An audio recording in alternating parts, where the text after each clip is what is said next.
3 में 2 सीट भाकपा माले की जीत हुई है, भोजपुर में और काराकाट में, तो ये एक बड़ी जीत है।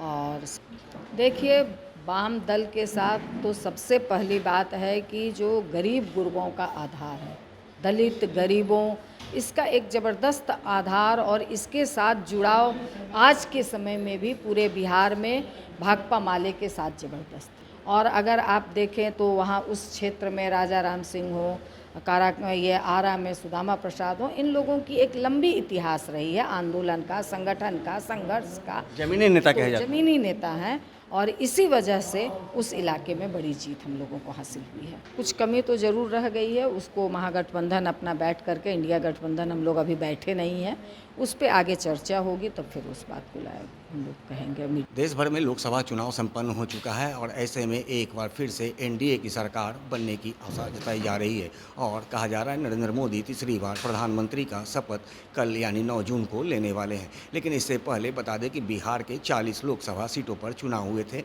और जिस पर 5 सीटों पर वाम दल के द्वारा अपने प्रत्याशी उतारे गए थे। इस मुद्दे को लेकर के अभी हम चर्चा करेंगे। अभी हमारे साथ विधान परिषद की सदस्य हैं शशि यादव, इनसे बात करते हैं। मैडम, 5 सीटों पर वाम दलों ने चुनाव लड़ा था, कितनी बड़ी चुनौती थी? बहुत बड़ी चुनौती थी, क्योंकि बहुत दिनों से वाम दल का कोई यहाँ बिहार में प्रतिनिधि नहीं था, मतलब सांसद नहीं थे, तो ये मतलब 5 सीट मिला, जिसमें 3 सीट भाकपा माले को मिला और 3 में 2 सीट भाकपा माले की जीत हुई है, भोजपुर में और काराकाट में, तो ये एक बड़ी जीत है। और सही, और मगर 5 सीट पे ज़बरदस्त लड़ाई लड़ी गई है।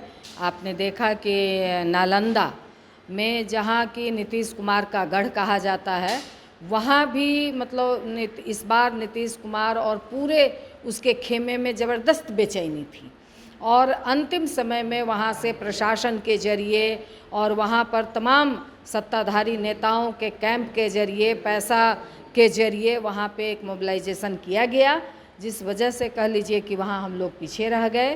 तो मगर उस पूरे खेमे को हम लोगों ने हिला करके रख दिया था। तो ये खगड़िया में भी लड़ाई ज़बरदस्त लड़ी गई, बेगूसराय में भी लड़ाई लड़ी गई, तो ये अलग बात है, मगर 2 जीत मिली है, ये और ज़बरदस्त जीत है। दोनों सीट जिस पर आप लोगों ने विजय पाई है, काफ़ी हॉट सीट माना जा रहा था। आरा से आर.के. सिंह और काराकाट से उपेंद्र कुशवाहा, जो कि कुशवाहा के बड़े चेहरे माने जाते हैं, और ऐसे में उन्हें परास्त करना, और उसी दरमियान पवन सिंह जो कि निर्दलीय प्रत्याशी खड़े हुए थे, तो इससे कितना फ़ायदा वाम दलों को हुआ?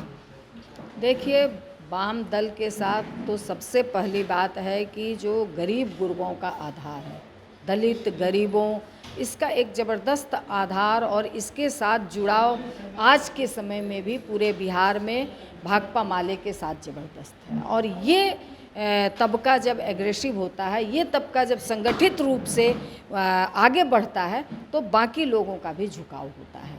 और अगर आप देखें तो वहाँ उस क्षेत्र में राजा राम सिंह हो, ये आरा में सुदामा प्रसाद हो, इन लोगों की एक लंबी इतिहास रही है आंदोलन का, संगठन का, संघर्ष का। जमीनी नेता कहे जाते हैं। जमीनी नेता हैं और इसी वजह से उस इलाके में बड़ी जीत हम लोगों को हासिल हुई है। अगर बेगूसराय की बात करें मैम, तो बेगूसराय पिछले लोकसभा चुनाव में देखा गया था कि कन्हैया कुमार जो थे, काफ़ी मैंने शिकस्त देने का प्रयास उनके द्वारा गिरिराज सिंह को किया गया था। इस बार भी शुरुआती दौर में देखा जा रहा था कि वहाँ के आपके प्रत्याशी आगे चल रहे थे, लेकिन बाद में गिरिराज सिंह वो आगे चल गए और फिर बाद में जीत गए। तो वहाँ जो बेगूसराय, जो लगातार आप लोग वाम दलों का गढ़ कहा जाता है, वहाँ पर कितनी बड़ी चुनौती थी गिरिराज सिंह के साथ फाइट करना, और वहाँ पर क्या कमियाँ रह गई कि वाम दल वहाँ परास्त हो गई? देखिए, वो सीट तो सीपीआई सीधे लड़ रही थी, सीपीआई के झोली में वो सीट था, इसलिए वहाँ नेतृत्व तो सीपीआई का था, इसलिए बेहतर वही लोग बता पाएंगे। मगर मतलब हाँ, संयुक्त रूप से कैंपेनिंग में थे हम लोग, वहाँ हमारे नेता भी गए थे। मगर अब बाकी कहे तो कि गरीब गुरबों का आधार है, सब कुछ है, मगर सिचुएशन लास्ट में चेंज होता है, तो उसी हिसाब से वहाँ मान लीजिए कि चेंज हुआ, या वहाँ के जो राजनीतिक मतलब गठबंधन थे, उस हिसाब से मान लीजिए कि कोई तबका नहीं समर्थन में आया, तो जीत हार वो अलग बात है। अब तो एनडीए की सरकार बन चुकी है, कल नरेंद्र मोदी भी शपथ लेंगे, ऐसे में अब आप लोग क्या मांग करेंगे बिहार के लिए? देखिए, सरकार बनने जा रही है, कल शपथ ग्रहण करेंगे, मगर हम लोगों का जो मुद्दा है रोज़गार का सवाल है, महिलाओं के मतलब शिक्षा का सवाल है, महिलाओं के सम्मान का सवाल है, महंगाई का सवाल है। और जिस तरह से तानाशाही और बढ़ती जा रही है, उस तानाशाही के खिलाफ मतलब तानाशाही को ख़त्म करने का सवाल है। संविधान, आज वो संविधान को चूम रहे हैं और कल तक ये चर्चा, ये इसी वजह से 400 मांग रहे थे कि हम संविधान को फेरबदल करेंगे। तो वो संविधान, हमारा संविधान के हिसाब से सदन चले, हमारा देश चले, ये हमारी प्रमुख मांग है। लोकतंत्र को और मजबूत किया जाए, ये हमारी मांग है और ये मांग हमारी रहेगी। और इस पर हमारी अगर नहीं कार्रवाई होगी, इस पर लड़ाई हमारी चलेगी। वाम दल के प्रतिनिधि विधान परिषद में पहुंच चुके हैं, विधानसभा से लेकर के अब संसद भवन में भी पहुंच चुके हैं। तो अब क्या लगता है, जिस तरह की वाम दल की जो ज़मीनी ताकतें होती है, जिस तरह से आप लोगों ने लगातार संघर्ष करके आज संसद तक पहुंचा है, तो ऐसे में अब आगामी चुनाव की आप लोगों की क्या रणनीति होगी कि अधिक से अधिक सीटों पर आप लोग विजय पाएँ? ठीक है, वो आगामी चुनाव के लिए फिर महागठबंधन बैठेगा, क्योंकि इस पूरे आप चुनाव में देखिए तो एक तरफ जनता भी लड़ रही थी और जो महागठबंधन यहाँ इंडिया गठबंधन बना था, वो इंडिया गठबंधन की जो पूरी रणनीति थी, उसी की सफलता आपको पूरे देश भर में दिखेगी। तो उस हिसाब से वो आगे फिर इंडिया गठबंधन बैठेगा, बिहार में महागठबंधन बैठेगा, उसमें आगे की रणनीति हम लोग तय करेंगे।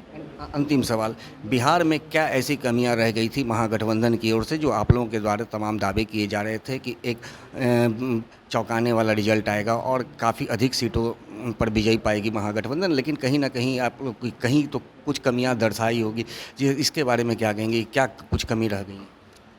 कुछ कमी तो ज़रूर रह गई है, उसको महागठबंधन अपना बैठ करके, इंडिया गठबंधन हम लोग अभी बैठे नहीं हैं, उस पर आगे चर्चा होगी, तब फिर उस बात को लाए हम लोग कहेंगे मीडिया में।